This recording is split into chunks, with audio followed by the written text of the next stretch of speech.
The butterflies. Once upon a time there were two beautiful butterflies. They lived in a very small greenhouse and danced amongst the green plants there. They smiled at the delicate little ferns and sang to the big leaf trees with all the little climbing plants, twisting and turning themselves around and around.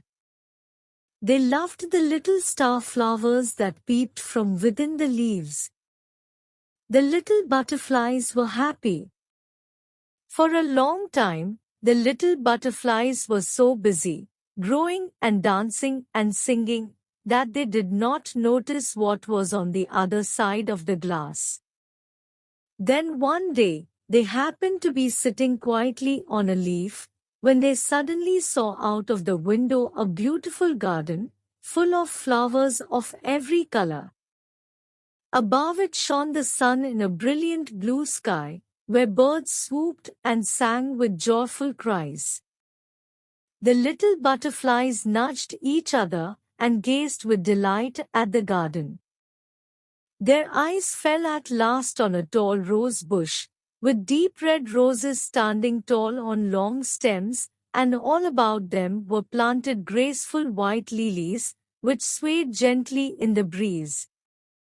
"How lovely that big red flower is," sighed one little butterfly. "I know she would be my friend if only we were able to go out into the garden." "Yes," murmured the second little butterfly very dreamily. "If only we were free to dance amongst the blossoms. I would dance all day, and when the dear sun went to sleep I would curl up inside one of those beautiful white flowers. I would feel very safe with her to care for me. We have loved it in our little greenhouse. It kept us safe while we were growing up, but now we are bigger, and we are ready for adventures in a bigger world," they thought. But then they sighed a little, even trembled, as they thought of the old man who cared for the garden. They were very shy little butterflies, and they thought him very fierce. They had heard him shout at the birds, shake his fists, and stamp his feet. "Leave my strawberries alone," he would cry. They didn't know what strawberries were, but they were frightened by his anger. So whenever he opened the door and came into the glass house, they stayed very quietly under a leaf and watched until he was gone. But it meant they could never go into the garden. They were too frightened of what might happen. The two little butterflies thought about the beautiful garden they wanted to visit so much, and then about the fierce old man, and they cried and cried and cried. Their friend, the little striped bee, who visited them from the garden, tried to reassure them and told them the old man was not really so fierce and that they really should be brave, but the little butterflies only cried all the more. They were so busy crying that they did not notice the old man come up to the glass house and open the door. They did not see the old man come up to the place where they were sitting. Suddenly they heard him ask, ever so gently, "What is the matter, my little butterflies?" They felt very small and frightened. In fact, they were so busy being frightened that they did not see his loving look or hear the gentleness in his voice. However, they looked at each other and thought alike to themselves, as they often did because they were such very good friends, that perhaps they should take the bee's advice and be brave if they ever wanted to go into the beautiful garden.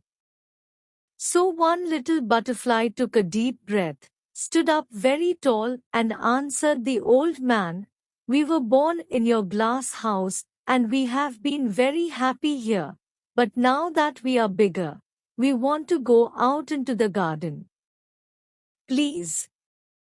The second little butterfly nodded her head very vigorously. They both still felt rather scared, but they looked the old man in the eye, very politely of course, and even managed to feel just a little pleased with themselves for saying what they wanted to say. Then, to their surprise, the old man smiled and said, "Of course you want to go out into the garden. Every butterfly should be free to have a garden to dance and sing in, with birds and bees and flowers for company. I leave the door open for you to go out and in." And so he did. Then he walked slowly back out into the garden and went on hoeing the weeds. The little butterflies were so surprised at what had happened that for a while they just sat on their leaf. Then, still just a little unsure, they moved closer to the door and finally fluttered nervously into the garden. There they smelt the sweet scents of the flowers. The young plants and the little bees, busy in the flowers, called out to them, good day, welcome to our garden." Very soon they were dancing around the garden, and just between you and me, they were so full of joy that they even did some somersaults around the sweet peas. At first the little butterflies used to go back into the glass house at night. Eventually, just as the one had foreseen, she made a special friend of the rose, and one night she even snuggled in amongst the velvety petals until she was completely surrounded by redness and softness and went to sleep. The other little butterfly had made a special friend of the lily, and she too was cradled in a soft scented bed to go to sleep. And there amongst the plants in the greenhouse and the flowers in the garden, the two little butterflies lived with much happiness, and are still living now, for all I know.